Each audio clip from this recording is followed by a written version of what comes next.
Ketentuan Umum dan Tata Cara Perpajakan. Dasar Hukum Undang-Undang Nomor 16 Tahun 2009. Materi yang akan dibahas: pertama, pengertian tahun pajak NPWP, PPKP, SPT, dan SSP. 2. SKP, SKPKB, SKPKBT, SKPLB, SKPN, STP.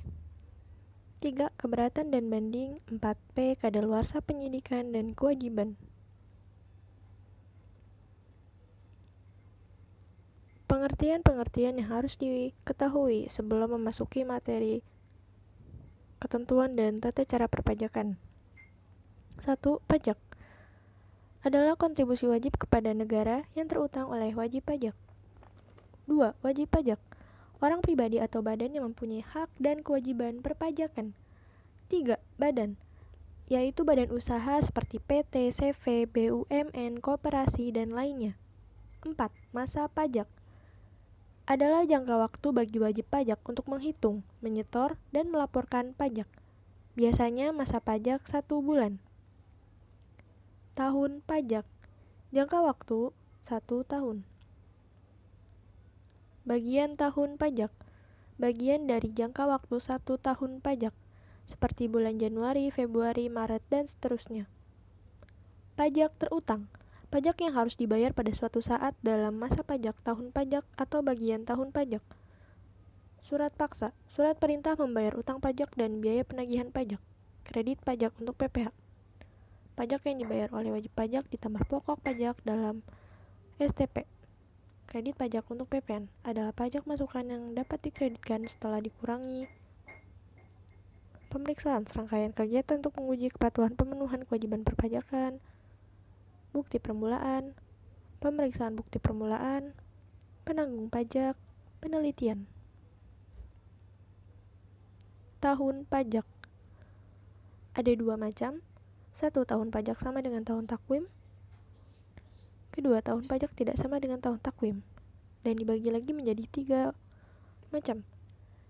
Jika di tahun 2016 dan tahun 2017 bulannya sama banyak, berarti disebut tahun pajak 2016. Kedua, jika tahun 2016 lebih besar, lebih banyak bulannya daripada di tahun 2017, disebut tahun pajak 2016. Begitupun sebaliknya.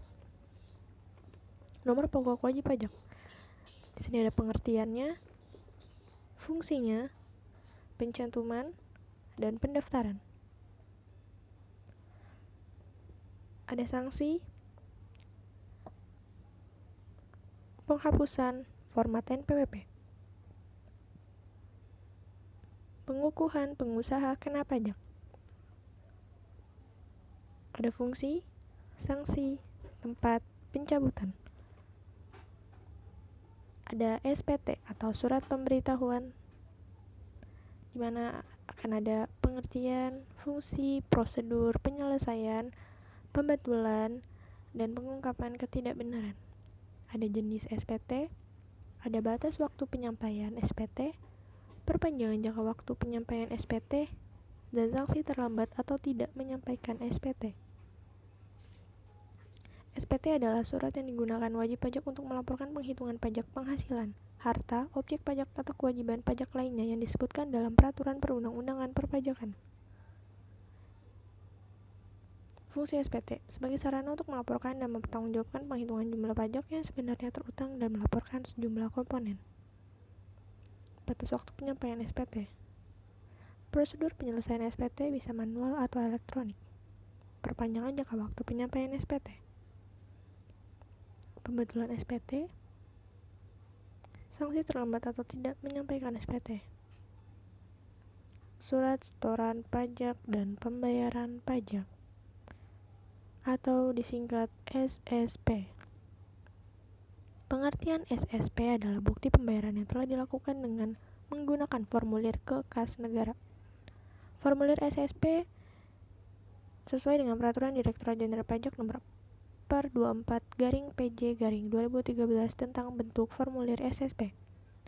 Kode dalam SSP, kode akun pajak, dan kode jenis setoran pajak. Metode pembayarannya bisa melalui bank atau online.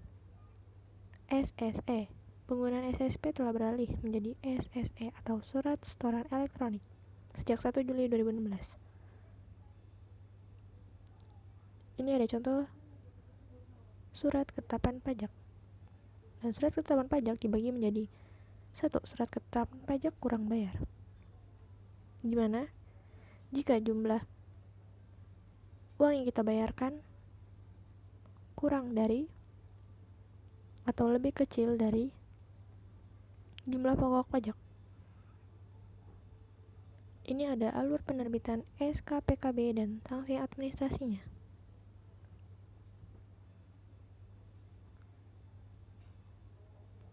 Contoh form SKPKB.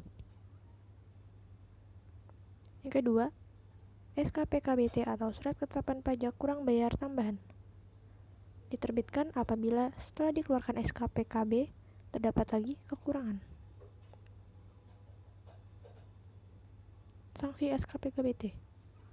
Contoh form SKPKBT. Yang ketiga, Surat Ketetapan Pajak Lebih Bayar.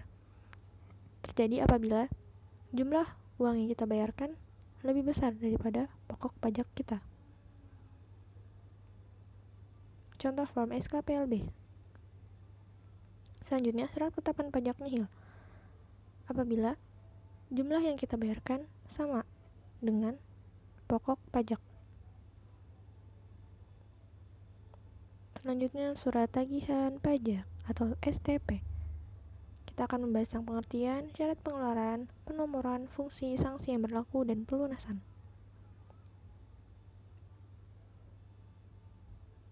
Fungsi STP sebagai koreksi atas jumlah pajak yang terutang menurut STP wajib pajak, sebagai sarana untuk mengenal sanksi berupa bunga atau denda, sarana untuk menagih pajak.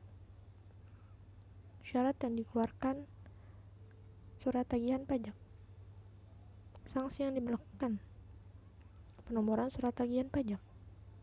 Cara melunasi surat tagihan pajak. Contoh surat tagihan pajak. Keberatan dan banding.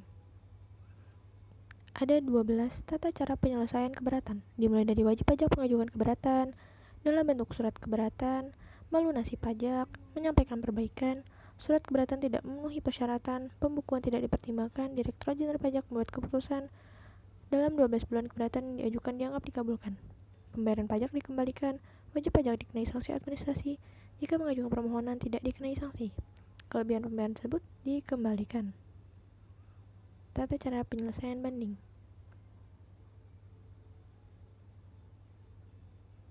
Pembetulan, pengurangan, penghapusan atau pembatalan. Pembetulan.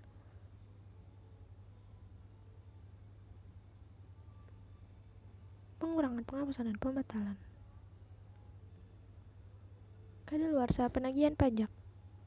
Kadaluarsa penagihan pajak tertangguh apabila diterbitkannya surat paksa, ada pengakuan utang pajak dari wajib pajak baik langsung maupun tidak langsung, bayar tambahan, sebagaimana dimaksud dalam atau dilakukan penyidikan tindak pidana di bidang perpajakan. Dilakukan penyidik tindak pidana di bidang perpajakan. Selanjutnya pemeriksaan. Ada kriteria ruang lingkup dan jenis pemeriksaan. Penyidikan. Adapun wewenang penyidik. Pertama, menerima, mencari, mengumpulkan, dan meneliti. Meneliti, mencari, dan mengumpulkan keterangan. Memeriksa buku, catatan, dan dokumen. Melakukan penggeledahan, meminta bantuan tenaga ahli, menyuruh berhenti dan atau melarang, memotret seseorang, memanggil seseorang. Kewajiban penyidik. Penyidik sebagaimana memberitahukan dimulainya penyidikan dan menyampaikan hasil penyidikan kepada penuntut umum melalui penyidik pejabat polisi negara Republik Indonesia sesuai dengan ketentuan yang diatur dalam Undang-Undang Hukum Acara Pidana. Terima kasih.